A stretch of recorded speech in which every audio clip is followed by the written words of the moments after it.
Ako naririnig ma'am sa call? Hindi nyo naririnig sa call? Ah, okay. Kala ko kasi may problema yung ano ko. Ito ma'am, lagay nyo na lang dito. Para di po kayo mahirapan. Huwag nyo lang iiwan ma'am, baka makain ko yan. Dito tayo ma'am sa kaliwa. Okay na ma'am. Boss Oragon. Ano masasabi ko? Sulit, sulit, sulit. Sulit? Sulit ba? Sapli number 1! Woo! Mga boss, dito tayo ngayon sa Sapli Limited Sportswear Apparel. Magtatanong tayo sa mga tropa natin. Bakit Sapli?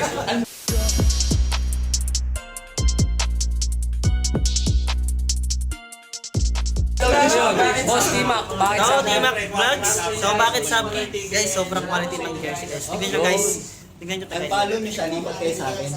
Pag mga sumasali kayo ng liga guys, kahit bangko kayo, champion kayo guys. Yun. Oh, yan ha, alam nyo na. May script ako eh. Makero, bakit Sapli? Yo! So, tatlo lang. Affordable, quality, solid. Yo, sublimited na. Wala na sa iba. Boss Oragon. Ano masasabi ko? Sulit. Sulit? Sulit ba? May caption na ako dito. Sulit. Sulit. Boss Cap, bakit Sapli? Sulit? Sabli kasi quality siya and then napaka-cool talaga. Long ride man o short ride, talagang magagamit ko siya araw-araw. Let's go! Alam nyo na guys. Sabli lang malakas. Oh. MC Motovlog, bakit Sabli? Sabli kasi number 1. Boss Claro, bakit Sabli? Siyempre, affordable tapos quality. Yun. Napakatibay. Caldurance Vlog, napakatibay ng quality ng Sublime Tech. Yan. Kaya the best talaga ito. Number 1. Yun. Solid. Ang hirap mag... Ano ba nagbubuk? Bubit lang? Hindi ka nag-try sa mga joyride? Kasi ano eh. Ang hirap ng pinlock yung location na ano. Hindi mapasok. Ah, okay. Kaya na naman pagpagalitan na naman ang driver. Bakit na one time ka na ba pinagalitan, ma'am? Hindi ako muli. Pagalitan na ako eh. Bakit, ma'am? Kasi mahirap yung pinlock nila kuya. Ah, okay. Ay, magma-manual drag ka? Kahit yung manual drug. Kasi ma'am, mahirap din talaga dito, ma'am. Lalo na pag mga alanganing oras pa. Alam niyo naman yung lugar na to, ma'am. Bawal basta hinto-hinto ng motor. Walang bawal. Opo, ito ang mahirap dito sa lugar na to eh. Ang daming pasahero. Kung sino yung ano baksa. Hindi naman nila bigyan ng konsiderasyon yung mga motorista na uminto basta-basta, di ba? Yun nga din po. Yung magbaba. Alanganin pa yung baba ng pasahero. Abot din. Kaya nga po, lahat may barrier.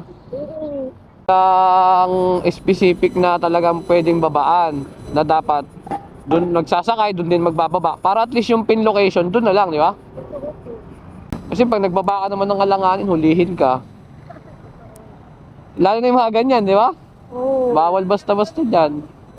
Eh kaso, dyan naman ang pasahero bumababa kasi dyan yung trabaho nila. Kaya nga ma'am sa delivery, tumigil ako sa delivery. Kasi ma'am minsan, di ba, magde-deliver ka. Nandiyan sa taas yung drop off. Eh ang tagal bumaba. Paalisin ka ng guard, iikot ka na naman muna bawal ka kasi magtagal.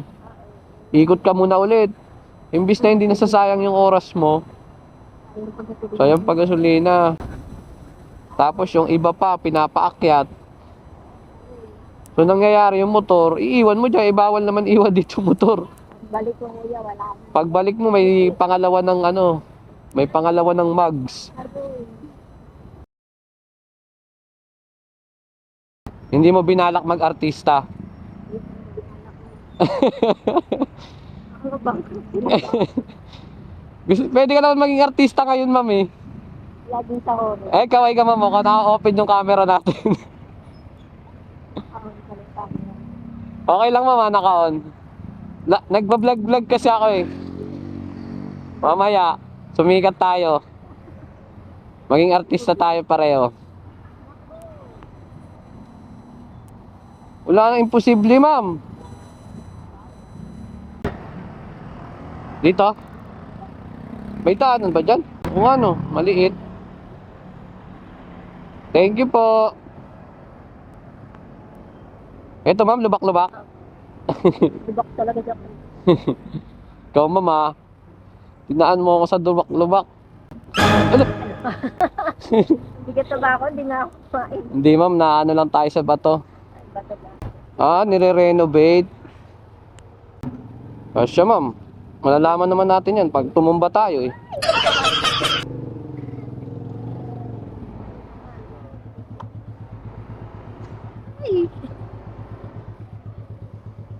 Kung kailan malapit na ma'am may challenge pala yung bahay nyo ma'am. Dito medyo okay na kumpara kanina. Kaso mamaya pabalik. Kiraan lang po. Dito na lang ma'am. Teka lang ma'am Kamu nang bababa. Okay ma'am, kaliwa. Sabi yun ma'am dumaan tayo sa Kasi meron dito daan sa ikot pa nga lang. Okay. Ma'am, pagkain nyo ma'am, baka maiwan. Magkapagkain pa o di oras. Okay po, thank you po. So yun mga boss, nahatid na natin ng safe si ma'am. Medyo pinahirapan lang tayo papunta dito sa kanila. Grabe yung daan, durug-durug. Pero ayos lang, at least safe tayo nakarating sa ating paroroonan. So yun mga boss, abang tayo ulit ng next booking. Let's go. Ganito na lang, bye.